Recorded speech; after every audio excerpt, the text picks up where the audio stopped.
Hello everyone. तो कैसे हो आप लोग। आज हमने अपना दूसरा दिन कंप्लीट करा है।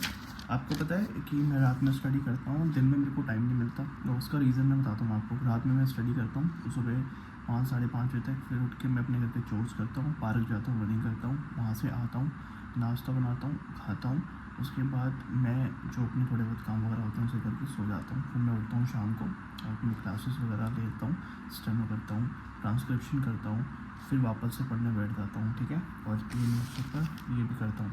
तो जैसे मेरा जो कल न्यूज़पेपर सुबह आया था वो मैं अभी करूँगा, मतलब आज करूँगा, और आज सुबह दूसरा न्यूज़पेपर आएगा। ठीक है। तो आज हमने करा के वो आपको बताते हैं। सबसे पहले हमने कर लिया आज बजट के ऊपर एक अच्छी डिक्टेशन। सबसे हार्ड डिक्टेशन रही है मेरी अभी तक की, क्योंकि इतने सारे अलग अलग स्कीम्स आई है, अलग अलग वर्ड्स आए हैं जो मैंने पहले नहीं सुने थे। उसमें भी मुझे काफ़ी प्रॉब्लम फेस करनी पड़ी। मैंने कोशिश करी थी कि मैं बहुत अच्छा लिखूं, लेकिन जो परसेंटेज ऑफ मिस्टेक्स हैं वो बहुत ज़्यादा हो रही हैं। और 80 WPM की स्पीड पे भी ऐसा मुझे फेस करने को मिल रहा है, तो it's not good at all. कुछ ऐसे टॉपिक्स आते हैं जहाँ मुझे प्रॉब्लम फेस करनी पड़ जाती है। जैसे बजट का टॉपिक बड़ा इंपॉर्टेंट होता है, उसमें मैं हमेशा प्रॉब्लम फेस करता हूँ। ठीक है। तो कोशिश रहेगी कि आप मेन जितने भी बजट्स के, इकोनॉमिक्स के जो भी क्वेश्चन है, जितने भी टर्म्स आती हैं, जितने भी वोकेबलरी आती है, फिजिकल हो गई है ना, मतलब अलग अलग टाइप्स की जो वोकेबलरी हो गई, उस पर ध्यान रखूँ और उसको मैं थोड़ा ज़्यादा फोकस करूँ उस चीज़ के ऊपर। जिससे क्या होगा कि मेरी डिक्टेशन अच्छी होगी। मुझे 80 से 100 WPM की स्पीड पे पहुंचना है, और उस स्पीड को क्रॉस करने के लिए, मतलब 80 WPM को क्रॉस करने के लिए मुझे बड़ी मेहनत करनी पड़ेगी। मैं अपनी डिक्टेशन एक या दो डिक्टेशन से काम नहीं कर सकता, कम से कम मुझे 3 से 4 डिक्टेशन करनी पड़ेगी।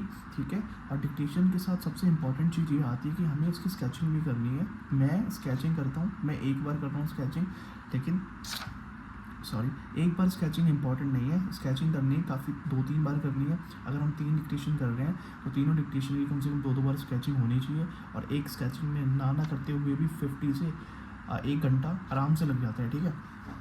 अगर आप नए हो तो आपको काफ़ी टाइम लगेगा, 2 घंटे लग सकते हैं। लेकिन अगर आप पुराने हो, आपको वर्ड्स पता है, नॉर्मल वर्ड्स आते हैं जो हम डेली लाइफ में यूज़ करते हैं, ठीक है, तो वो वर्ड्स आते हैं, बहुत जल्दी बना लेते हैं। जो अनसीन वर्ड्स होते हैं उसमें थोड़ी प्रॉब्लम क्रिएट होती है। ठीक है। तो उसी वर्ड्स में सबसे ज़्यादा टाइम लगता है। इसलिए अगर नए हो तो बहुत टाइम लगेगा, यानी 2 घंटे। अगर आप लिख रहे हो पहले से ही, केसी कर रहे हो या प्रोग्रेसिव करते हुए आ रहे हो पिछले 1.5-2 महीने की, तो मेरे को लगता है कि आप 1 घंटे में आराम से निपटा लोगे। ठीक है। डिक्टेशन 11-12 मिनट की है। उसके बाद आप उसे डिक्टेट करते हो या ट्रांसक्राइब करते हो। मैं तो अभी डिक्टेट करता हूँ और फिर ट्रांसक्राइब भी करता हूँ। ट्रांसक्राइब में बहुत प्रॉब्लम आ रही है, जिसमें मेरी बहुत सारी परसेंटेज ऑफ एरर्स सबसे ज़्यादा मेरी ट्रांसक्रिप्शन में ही आ रही है। और बहुत से ऐसे वर्ड्स होते हैं जो मैं फुली टाइम पे नहीं कंप्लीट कर पाता। तो उस चीज़ को सही करने के लिए मुझे और प्रैक्टिस करनी पड़ेगी। ठीक है। तो आज हमने क्या करा है बताते हैं। ठीक है। एक चीज़ और बताना भूल गया कि मेरा जे का एग्ज़ाम है 22 तारीख को। एडमिट कार्ड आ चुका है, अभी डाउनलोड करा है। भाई मेरे को तो बहुत डर लग रहा है, क्योंकि मैंने प्रिपरेशन इतनी अच्छी करी नहीं है जितनी मुझे करनी चाहिए थी। मैं काफ़ी टाइम से प्रिपरेशन करते हुए आ रहा हूँ, तो मुझे थोड़ा सा एक्सपीरियंस है कि क्या क्या चीज़ें आ सकती हैं। अब कुछ चीज़ें थी जो मेन रहेगी जे के एग्ज़ाम में। इंग्लिश बहुत सही है। इस इंग्लिश में मैं अच्छा स्कोर कर सकता हूँ, क्योंकि इंग्लिश में मुझे बहुत सारी चीज़ें आती है। कॉम्प्रहेंशन हो गया। सबसे ज़्यादा इंग्लिश में मैं पता है कहाँ दिक्कत करता हूँ, एक्टिव पैसिव में सबसे ज़्यादा मेरी प्रॉब्लम हो जाती है, और डायरेक्ट इनडायरेक्ट में। ये 2 ऐसे टॉपिक्स हैं जहाँ पे मैं मेनली सबसे ज़्यादा दिक्कत अपनी मिस्टेक्स करता हूँ। लेकिन मैंने अभी रिसेंटली में थोड़ी सी अपने आप को अच्छा बनाने की कोशिश करी है इन 2 फील्ड्स में, क्योंकि मेरे को लगता है जिसकी एक्टिव पैसिव या फिर डायरेक्ट इनडायरेक्ट अच्छा नहीं है, वो स्कोर अच्छा नहीं कर सकता मार्क्स में और पेपर में। जब मैं एसएससी स्टेनो का एग्ज़ाम दे रहा था, तो मैंने एक चीज़ नोटिस करी। मैंने पिछले 1 हफ्ते से 1.5 हफ्ते, मतलब जब मैं पेपर दे रहा था, मॉक लगा रहा था स्टेनो के, दिसंबर के आसपास, जनवरी-फरवरी के आसपास, तब मैंने डायरेक्ट इनडायरेक्ट और एक्टिव पैसिव पे सबसे ज़्यादा कोशिश की थी फोकस करने की। 2-2 घंटे, 2.5 घंटे में करता था, और मेरा स्कोर वाकई में काफ़ी अच्छा बढ़ गया था। 86-87 का स्कोर बढ़ गया था, सिर्फ एक्टिव पैसिव और डायरेक्ट इनडायरेक्ट के सही होने से ही, क्योंकि 15-16 क्वेश्चन तो इसी में से आ जाते हैं। ठीक है। कभी कभी 10-12 भी आ जाते हैं। तो और दूसरा है वोकैब सबसे इंपॉर्टेंट है। साइनोनिम में सबसे ज़्यादा मेरे आंसर सही होते हैं। सिनोनिम में पता नहीं मैं क्यों रुक जाता हूँ, सिनोनिम में गलती कर देता हूँ कि मैं उसमें एंटोनिम कर देता हूँ, ठीक है। तो ये मेरे से बड़ी मिस्टेक हो जाती है। ईडियम मेरी बहुत अच्छी जाती है, मतलब अगर मैं 100 ईडियम कर रहा हूँ तो उसमें से 12 या 15 ईडियम मेरी गलत होती है, मोस्टली मेरी ईडियम सही जाती हैं। लेकिन कोई ऐसी अनसीन ईडियम है जो मैंने नहीं सुनी, जो नहीं देखी, या कभी कभी ब्लंडर भी कर देता हूँ, तो उसमें मेरे नंबर कट जाते हैं, ठीक है। नेक्स्ट आता है हमारे स्पोर्टिंग एरर्स में। स्पोर्टिंग एरर्स में जितने भाई सारे ग्रामर का खेल है, ग्रामर को समझना पड़ता है, और ग्रामर को सीखने के लिए आप यूट्यूब पे बहुत सारे चैनल्स वगैरह हैं, वहाँ पे सीख सकते हैं। लेकिन ग्रामर में जो मेरे को मेन दिक्कत होती है वो होती है कि जितने भी हमारे ये टेंस वगैरह हैं, इसमें कहीं ना कहीं मुझे प्रॉब्लम फेस करनी पड़ती है। बट एक चीज़ मैंने रियलाइज़ करी, जब मैं डेली 1.5 घंटे 2 घंटे ग्रामर करता हूँ तो वो ऑटोमेटिकली अपने आप ठीक होने लगती है। इवन कोई चीज़ मुझे जो सबसे हार्ड लगती है वो नहीं हो पाती, बट मैं उसे लगातार कंटिन्यूसली करता रहता हूँ, तो मुझे एक पॉइंट पे ऐसा अपने आप समझ आता है कि है ना, इसमें वो प्रॉब्लम होगी, एंड फाइनली मैं उस चीज़ को सही डिटेक्ट कर लेता हूँ। ये नेचुरल है, अपनी बॉडी को सही तरीके से बैठाओगे तो हो जाएगा। और मैं भी पूरी कोशिश कर रहा हूँ, काफ़ी दिनों से मैंने अपनी बताया, तो मैं पहली वीडियो में मैंने तुम्हें बताया था कि मार्च में मैंने अच्छे से पढ़ाई नहीं करी है, जिसके चक्कर में मुझे वापस से दोबारा बैठना पड़ रहा है, क्योंकि अगर हम ब्रेक लेते हैं तो हमारा पूरा टाइम शेड्यूल सब खराब हो जाता है। और मैंने आज भी 3-3.5 घंटे पढ़ा है, अभी मैं 2 से ढाई घंटे और पढ़ूँगा, 5-5.5 घंटे आराम से पढ़ूँगा। तो 5-5.5 घंटे पढ़ना, और जे का एग्ज़ाम है मेरा, तो ये अच्छी बात नहीं है, क्योंकि हमें बहुत ज़्यादा फोकस करना है जो हमारे एग्ज़ाम नज़दीक हो। स्टिल मैं बहुत चीज़ें फेस कर रहा हूँ, तो मैं भी बता नहीं, पर्सनल चीज़ें आपको शेयर नहीं कर सकता।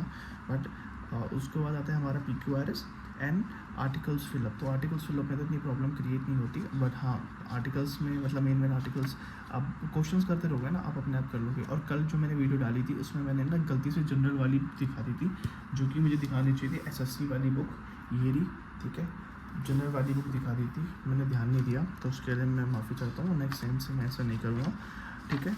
और तो उसके अब नेक्स्ट आता है अपना GK सबसे इम्पॉर्टेंट है। परमार सर की ऐप से, परमार सर की कोर्स से आप सीख सकते हो, या फिर उनके यूट्यूब चैनल पे जाके आप बहुत सारी चीज़ लर्न कर सकते हो। He is the best in GK, I think उनके अलावा कोई नहीं है अभी तक जो उनकी टक्कर में आ सके, और आपको पता ही है उनके बारे में, ठीक है। अब GK में मैं अपना स्कोर बताता हूँ। GK में मेरा स्कोर ऐसा है, बहुत गंदा, मुझे कतई समझ नहीं आ रहा GK में क्या करना चाहिए, क्योंकि अब आप बोलोगे कि मैंने अभी आपको बताया कि परमार सर बहुत अच्छे हैं, तो आप क्यों कह रहे हो कि आपके स्कोर गंदा आ रहा है। उसका रीज़न ये है कि मैंने बेसिक्स कॉन्सेप्ट परमार सर के कंप्लीट करे हैं, उसके बाद की जो मैंने करंट वगैरह हैं ये सब नहीं करे, अभी जो भी करंट चीज़ चल रही है वो नहीं करे। न्यूज़पेपर के थ्रू मैं ही कर रहा हूँ, जो भी करंट चीज़ हमें पता चल रही है उसे ही मैं एनालाइज़ कर लेता हूँ कि हाँ ये चीज़ हो रही है, ये स्कीम निकली है, ऐसा निकला है एंड ऑल। और जो मेरी स्टैटिक GK है वो भी इतनी अच्छी नहीं है अभी, क्योंकि मेरे को उसकी रिवीजन करनी है। और ऐसा नहीं कि मैंने पढ़ा, मैंने बहुत अच्छा पढ़ा है, लेकिन मुझे रिवीजन करनी है, मैं रिवीजन नहीं करता हूँ, मैं पैसिव रिवीजन भी नहीं करता, जिसके चक्कर में क्या होता है, जो भी मैंने पढ़ा होता है वो सब भूल जाता हूँ मैं पिछले 15-16 दिन बाद भूल जाता हूँ। मतलब अगर मैं 3 महीने तक GK कर रहा हूँ और मैं 15 दिन नहीं पढ़ूँगा, तो मैं पूरे 15 दिन बाद आपको ऐसा लगेगा, मेरे को ऐसा लगता है कि मैं सारी चीज़ें भूल जाता हूँ, ठीक है। पता नहीं मेरे साथ क्यों है, मैं बहुत जल्दी भूल जाता हूँ अगर मैं लगातार नहीं करूँगा, ये मेरी हर चीज़ में।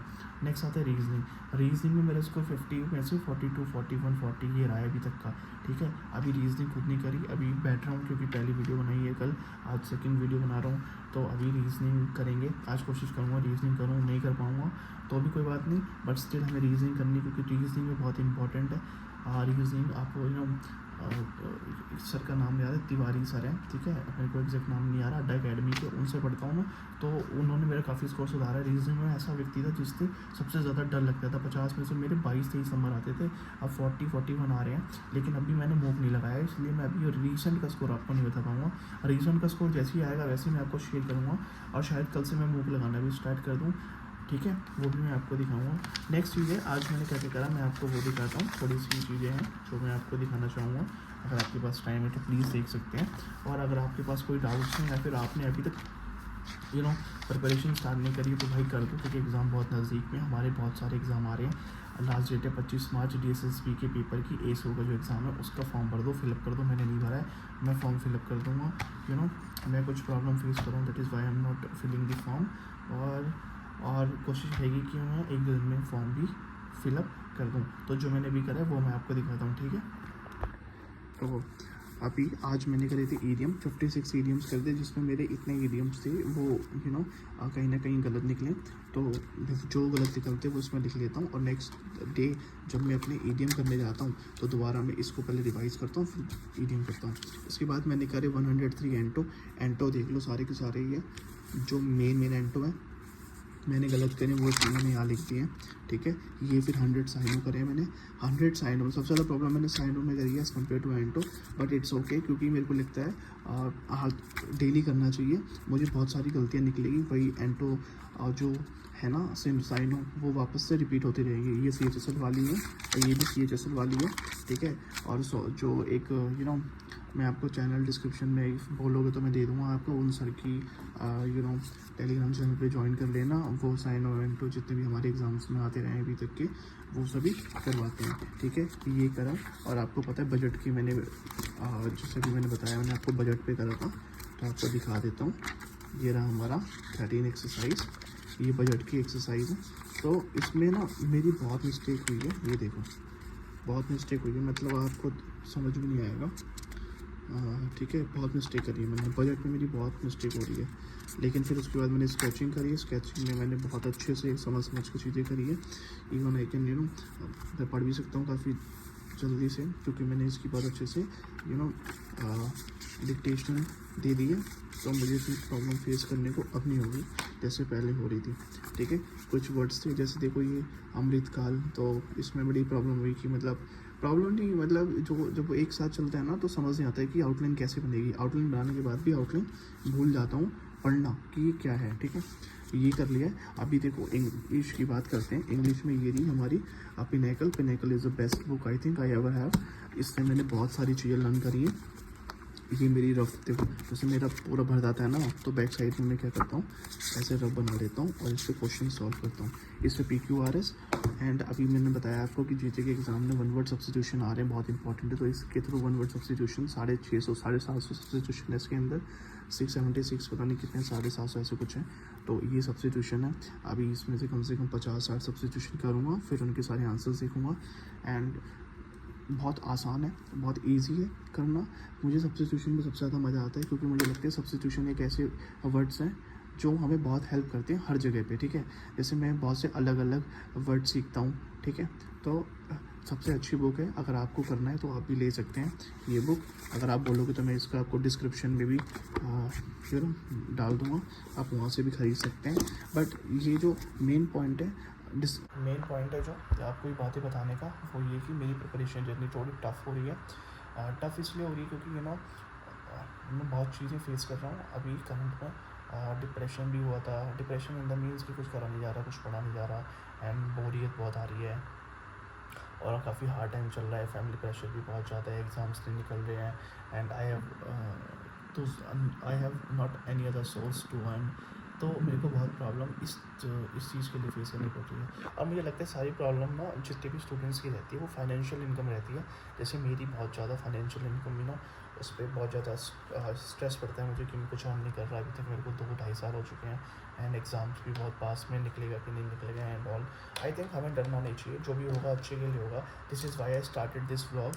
मुझे लगता है कि मैं अपनी जर्नी को दिखा के और लोगों को कन्विंस कर सकता हूँ कि अब ये जो सिचुएशन है, जिस सिचुएशन में हम पढ़ रहे हैं काफ़ी मुश्किल भी हो सकती है और ये लंबी भी हो सकती है, बट हमें डटे रहना है, हमें हारना नहीं है। आई नो एक ऐसा दिन शायद मैं अपने आप से एक्सपेक्ट करता हूँ कि ना आए कि जिस दिन मैं अपने व्लॉग्स को बंद कर दूँ और दोबारा स्टार्ट करूँ।